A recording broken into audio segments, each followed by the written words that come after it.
Ericsson India. What my question is, we talked about quality. Quality exactly comes from where? If we talk about the curriculum or the studies which are done at the MBA colleges or the, you know, engineering colleges, these MBA colleges from where people, like I'm an HR professional, so I know what HR is all about and what all are the various, fields in the HR itself. But if you see the curriculum which is designed in the colleges, does that really, lead to a student really gets something from that curriculum and, gets into a frame where he really wants to, like, if there are like comp and ben, labor laws, and if you talk about recruitment and other fields of HR are there, are these taught in the curriculum as a, to become a person who can be, absorbed directly into an organization and deliver on quality?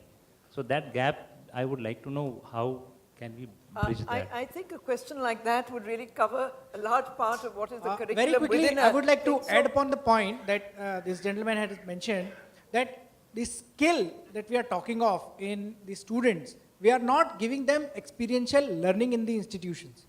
One thing that we should focus upon is that the experiential learning should be there. Very rightly he said that a person who is studying HR is not having any experience of that culture, how to execute HR activities, how to go for screening of the candidate, how to go for shortlisting of the biodatas. So when we go about experiential learning, then only we can bridge this gap of industry academia. well, that is some of the issues that we have already covered in this discussion. I'm sorry we cannot take on more questions because the time is already up and we've been asked to wrap this up. But I think from within the panel there have been various suggestions being made, including ones regarding the internship, the experiential learning that will happen when internship becomes a core part of the curriculum. There is suggestions of funding, how it can be done, what kind of linkages industry and academia can have, in particular in areas related to maybe development of the core curriculum, faculty training, whether in industry or elsewhere. We've had some excellent suggestions on and ideas on how new and innovative academic institutions can be run, what kind of curriculum can be built into them, the kind of environment they can have, where we are looking at not just educating for employment or jobs, but educating for employability.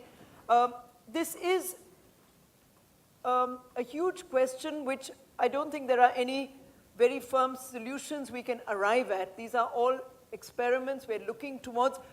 Eventually a student, a product that comes out, and as we say, what is going to be the output? What is the quality of that output? How do we assess the quality of the student that industry is going to recruit? And on what basis do we do that? And is it just industry? Could it be others for just livelihood skills that we're looking at? In fact, we just haven't even touched at all on vocational training, not looking at universities at all. There are millions of students that just come out after class 8, class 10, are looking for jobs. Has education taught them the skills that makes them employable, or even gives them employability skills where they could even go into any kind of ventures of their own or entrepreneurship? So this has been a wonderful interaction. I'd like to thank the panelists, esteemed panelists on my right, Professor Dhankar, Mr. Rajendran, Dr. Rizvi, and from the industry, Mr. Bhatnagar, Mr. Narayanan. Thank you very much. I think if there are any further questions, we're going to be together for another hour or so. Maybe you could ask the panelists any further questions that you would like to. And I'd like to thank HTCampus for this interaction. It's been a wonderful learning experience for me too. Thank you.